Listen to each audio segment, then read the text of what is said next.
12 अप्रैल 2018 करोल बाग नई दिल्ली सुबह के 10:15 बज रहे थे। दिल्ली के करोल बाग इलाके में एक निजी बैंक की शाखा में रोज़ की तरह भीड़ थी। कोई पैसा जमा करा रहा था, कोई निकाल रहा था।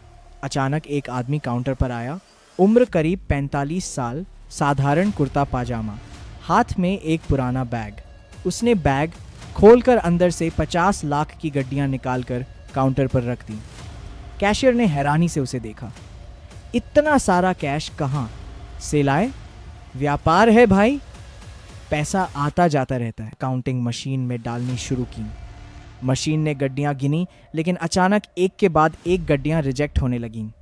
कैशियर का चेहरा बदल गया। उसने तुरंत सुपरवाइजर को बुलाया। दोबारा चेक किया गया, 3-4 चेक किया गया।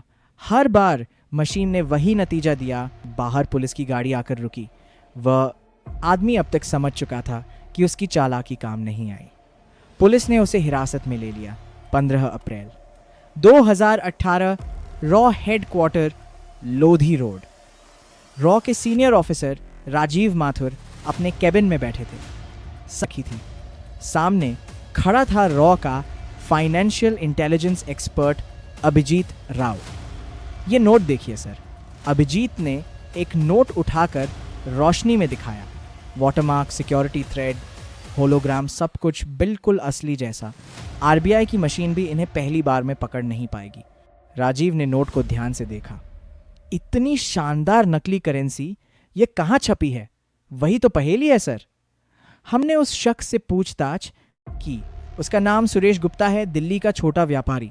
उसने बताया कि यह नोट उसे नेपाल के एक सप्लायर ने दिए थे। उसे खुद नहीं पता था कि यह नकली है। नेपाल वहाँ कौन छाप रहा है इतनी क्वालिटी की करेंसी? अभिजीत ने एक फाइल खोली। हमारी इंटेलिजेंस के मुताबिक नेपाल के विराटनगर शहर में एक प्रिंटिंग प्रेस है।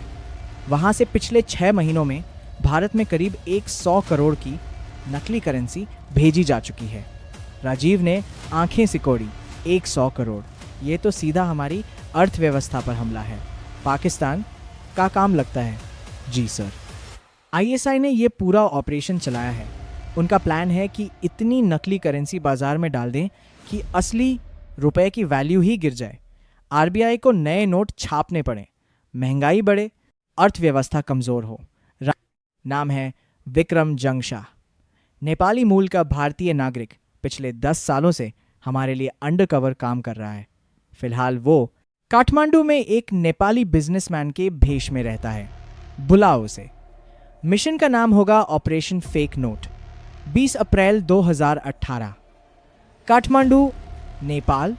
विक्रम जंगशाह करीब 38 साल, चुस्त दुरुस्त नेपाली बिजनेसमैन की पोशाक में वह एक रेस्टोरेंट में बैठा था। सामने बैठा था अभिजीत, जो साधारण पर्यटक के भेष में काठमांडू आया था। अभिजीत ने धीमी आवाज में कहा, विक्रम, हमें विराटनगर में एक प्रिंटिंग प्रेस के बारे में पता चला है। वहां से नकली करेंसी भारत भेजी जा रही है। तुम्हें वहां घुसपैठ करनी है। विक्रम ने चाय की चुस्की ली।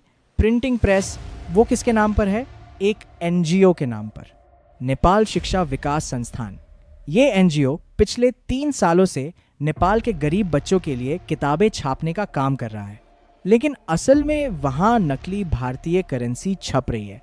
कौन चला रहा है इस एनजीओ को? अभिजीत ने एक फोटो निकालकर टेबल पर रखा। फोटो में एक 60 साल का आदमी था। सफेद बाल, चश्माशालीन चेहरा। यह शख्स है डॉक्टर अरुण प्रकाश चतुर्वेदी, पूर्व सांसद, उत्तर प्रदेश से। 2014 में राजनीति छोड़कर नेपाल चले गए। यहाँ आकर उन्होंने ये एनजीओ खोला। पूरी दुनिया की इनकी इमेज एक समाज सेवी की है। विक्रम हैरान रह गया। भारत का पूर्व सांसद और ये आईएसआई के लिए काम कर रहा है। हाँ, हमारी इंटेलिजेंस बताती है कि इन्हें 2016 में आईएसआई ने रिक्रूट किया था। उनके बेटे का अमेरिका में बिजनेस है और किसी तरह आईएसआई ने उसे ब्लैकमेल कर लिया। बेटे को बचाने के लिए ये आईएसआई के साथ काम कर रहे हैं। विक्रम ने फोटो ध्यान से देखा। तो मुझे क्या करना है? इस एनजीओ में घुसपैठ करनी है। उनके प्रिंटिंग ऑपरेशन के बारे में पूरी जानकारी चाहिए। कब विक्रम नेपाली बिजनेसमैन प्रकाश अधिकारी के नाम से विराटनगर पहुंचा। उसकी कहानी थी, वो एक बड़ा प्रकाशक है जो नेपाल और भारत में किताबें छापता और बेचता है। उसे प्रिंटिंग प्रेस की ज़रूरत है अपनी किताबें छापने के लिए। वो नेपाल शिक्षा विकास संस्थान के ऑफिस पहुंचा।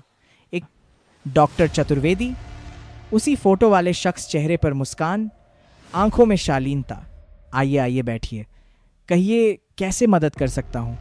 विक्रम ने अपनी कहानी सुनाई, कैसे वो एक प्रकाशक है, कैसे उसे अच्छी प्रिंटिंग प्रेस की ज़रूरत है। डॉक्टर चतुर्वेदी ने ध्यान से सुना। बिल्कुल भाई साहब, हम आपकी मदद कर सकते हैं। हमारी प्रिंटिंग प्रेस बहुत आधुनिक है, जर्मनी से मशीनें आयात की हैं। चलिए मैं आपको दिखाता हूँ।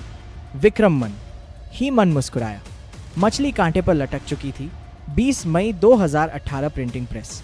डॉक्टर चतुर्वेदी विक्रम को प्रिंटिंग प्रेस ले गए। बाहर से देखने पर बिल्कुल साधारण सी इमारत, अंदर जाकर विक्रम हैरान रह गया। अत्याधुनिक प्रिंटिंग मशीनें, कंप्यूटर क्वालिटी चेक करने के उपकरण, इतना आधुनिक सेटअप किसी एनजीओ में नहीं हो सकता। डॉक्टर चतुर्वेदी ने गर्व से कहा, देखिए कितनी बेहतरीन मशीनें हैं। डिब्बा थोड़ा खुला था और उसमें से विक्रम ने कुछ झलक देखी।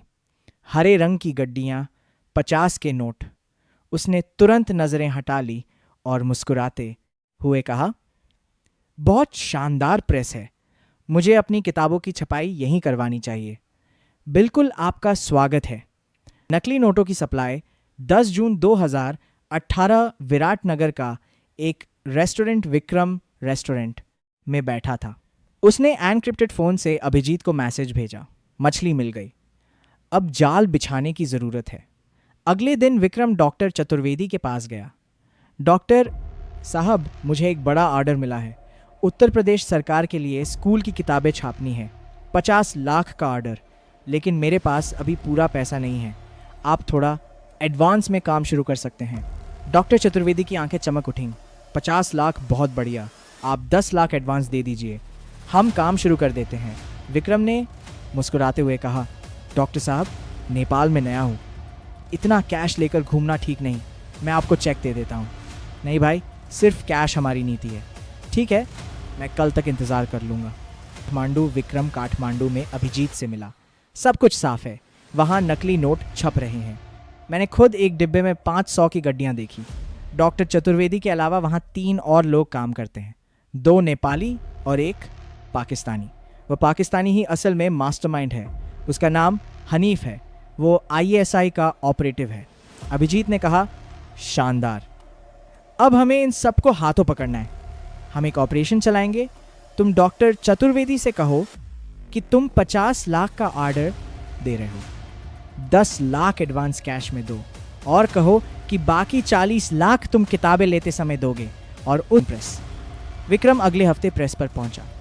डॉक्टर चतुर्वेदी से मिला और बोले, डॉक्टर साहब, मैं तैयार हूँ, ये रहे 10 लाख। उसने एक बैग निकाल कर टेबल पर रखा। डॉक्टर चतुर्वेदी ने बैग खोला और नोट गिनने लगे।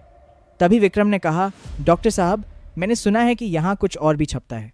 डॉक्टर चतुर्वेदी का चेहरा बदल गया। क्या मतलब? मतलब में बोले, तुम कौन हो? मैं वही हूँ जो तुम्हारी तरह पैसा कमाना चाहता है। भारत में मेरे कॉन्टैक्ट हैं जो ये नोट आसानी से बाजार में उतार सकते हैं, बस मुझे सप्लाई चाहिए। डॉक्टर चतुर्वेदी ने कुछ सोचा, फिर बोले, ठीक है, कल रात 11 आना, तब यहाँ कोई नहीं होगा, मैं तुम्हें सब दिखाऊंगा। 26 जून 2018 रात 10:45 बजे विक्रम प्रेस के बाहर खड़ा था। तो चतुर्वेदी उसे लेकर प्रेस के अंदरूनी हिस्से में गए। वहाँ एक अलग कमरा था जो बाहर से बंद रहता था। अंदर जाकर विक्रम ने देखा 3 बड़ी प्रिंटिंग मशीनें और उन पर छप रहे थे 500 के नोट। एक शख्स वहाँ खड़ा था, हनीफ, वो पाकिस्तानी। उसने विक्रम को देखा तो चौंका, ये कौन है? हनीफ ने डॉक्टर चतुर्वेदी से पूछा, ये हमारा नया पार्टनर है। भारत में हमारे नोटों की डिमांड बढ़ गई है, तो हमें वहाँ किसी चाहिए। हनीफ ने विक्रम को शक से देखा। तुम कहाँ से आए हो? बिहार से। पटना में मेरा व्यापार है, वहाँ मुझे असली नोटों की कमी होती है। ये नोट मेरे लिए वरदान है। हनीफ थोड़ा शांत हुआ। उसने विक्रम को प्रेस दिखानी शुरू की। 2018 सुबह 4:00 बजे विक्रम प्रेस से बाहर निकला। उसने तुरंत अभिजीत को मैसेज भेजा, सबूत मिल गए, रेड के लिए तैयार रहो। अगले ही पल उसके पीछे से आवाज़ आई, रुको। विक्रम ने मुड़कर देखा। हनीफ खड़ा था, हाथ में पिस्तौल। मुझे तो शक था तुम एजेंट लगते हो। अंदर चलो। हनीफ ने विक्रम को वापस प्रेस के अंदर धकेल दिया। डॉक्टर चतुर्वेदी भी वहीं थे। ये रॉ का एजेंट है। हनीफ ने कहा, इसे खत्म करना होगा, बाहर नहीं आ पाएगा। तभी अचानक बाहर सायरन बजने लगे। नेपाल पुलिस की गाड़ियां प्रेस के बाहर आकर रुक गईं। दर्जनों पुलिसकर्मी बाहर खड़े थे। हनीफ घबरा गया। तुमने पुलिस को बुला लिया? विक्रम मुस्कुराया। मैंने नहीं, मेरे साथियों ने, और वो भी तब जब मैंने उन्हें लोकेशन भेज दी थी। पुलिस ने प्रेस में धावा बोल दिया। हनीफ और डॉक्टर चतुर्वेदी को गिरफ्तार कर लिया गया। मशीनें जब्त कर ली गईं। करीब 50 करोड़ की नकली करेंसी बरामद हुई। एक महीने बाद 30 जुलाई 2018 रॉ हेडक्वार्टर राजीव माथुर और अभिजीत राव के सामने विक्रम बैठा था। तीनों के चेहरे पर संतोष था। हनीफ को पाकिस्तान भेज दिया गया। वहां वह जेल में है। और डॉक्टर चतुर्वेदी का क्या हुआ? विक्रम ने पूछा। अभिजीत ने जवाब दिया। उन्होंने सब कुछ कबूल कर लिया। आईएसआई ने उनके बेटे को ब्लैकमेल किया था, इसलिए वे मजबूर थे। भारत सरकार ने उनके बेटे को अमेरिका से वापस लाने में मदद की है। डॉक्टर चतुर्वेदी ने आईएसआई के खिलाफ गवाही दे दी है। विक्रम ने सोचा तो वे असल में बुरे नहीं थे। बुरे थे लेकिन मजबूर थे। राजीव ने कहा, उन्होंने गलत किया लेकिन अंत में सही किया। हमने उन्हें माफ़ कर दिया है। वे अब भारत में ही रहेंगे, लेकिन निगरानी में। आज कुछ के पास वो चीज़ हो सकती है जो हमारी अर्थव्यवस्था को कमज़ोर कर सकती है। इसीलिए अगली बार जब आप कोई नोट उठाएं तो उसे ध्यान से देखिए, क्योंकि असली और नकली में फ़र्क सिर्फ एक पतली सी सिक्योरिटी थ्रेड का नहीं होता। फ़र्क होता है हमारी सतर्कता का, हमारी जागरूकता का। जय हिंद।